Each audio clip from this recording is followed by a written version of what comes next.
Hey everyone, so today I'm going to do a review on something that I purchased. This is a thermal imaging camera, and I'm going to explain a bit about this. So, basic thermal imaging cameras have just a little thermal imaging sensor inside and can, allow you to see things in a way that you would not normally be able to. Pretty basic. Now, this one's a little different. It has two sensors. One is a standard video camera, probably like 720p or something really basic. Like, that's basic camera. Really simple. So, what it does is it uses a cheap infrared sensor module, or infrared camera, just below that, to overlay onto the normal video the actual infrared. Because the normal infrared is very low resolution, so by taking the normal video that's, okay video, nothing special, and then overlaying the infrared or thermal over top of it, you can create an image that is somewhat recognizable. It works, and I actually would say this is quite a neat little trick to make a cheap camera that can be able to see things. So these overlay thermal cameras, they're alright. They're not going to win any prizes for innovation in terms of their clarity, but they do work. You can take photos of this one. It's okay. They do come in a weird bitmap format, BMP format or something like that. My thought is they're an okay camera, but they do have, the drawbacks of it not being that high resolution. This ain't going to be something I think you could be able to see like maybe an individual resistor on a motherboard or such other little tiny components like that. But it's great for looking across a room and seeing where it's hot or cold. Perfect for that sort of stuff. I got it mainly just to use for things like, how even is my heat bed on my printer? It's okay. It's also really good for when you want to just, see how hot things are and without having to obviously get your hands anywhere near them to obviously for safety's sake. Yeah. $150 New Zealand all up. I would say it's an okay price. Would I recommend buying one of these if you want it for more precise stuff? No. You would have to spend a bit more money on that.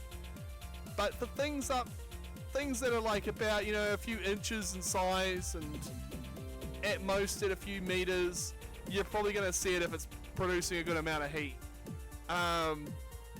It's no like military grade hardware, but it's pretty cool though. And you can take photos with it, so really handy if you need to assess something on a day-to-day basis. I actually occasionally go out to my greenhouse, and having the ability to be able to see the temperature on the inside of the greenhouse that can go upwards of 30 to 40 degrees Celsius, that's pretty impressive. Yeah, this thing goes from 500, go all the way up to about 500 degrees, which for most day-to-day use is alright. Obviously for more precise stuff you might want to get one that's obviously again a bit more costly, but has the advantage of doing far more better stuff. Will I buy a better one in the future? Probably, but this will hold me off for now, and considering the price that these are, they're fairly cheap now.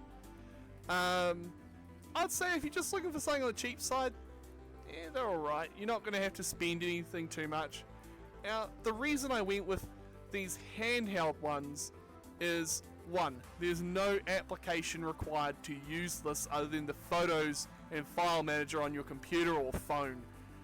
As of bitmap file format, it's I don't know much about it, but it does open on Windows 10 and probably 11.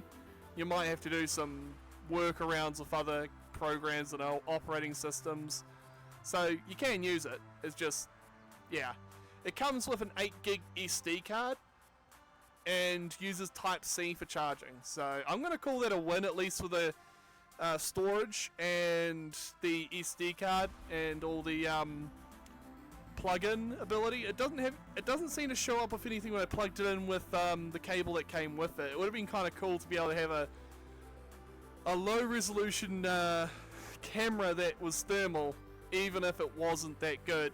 It would have been kind of neat to be able to just plug it into a computer and use it as a weird little, yeah. It doesn't matter though. It works for what I paid, and it does what it advertised for it on the listing. Now, personally, it came to me fairly quick. It came in its own packaging and all that, and comes with its own little bag. So,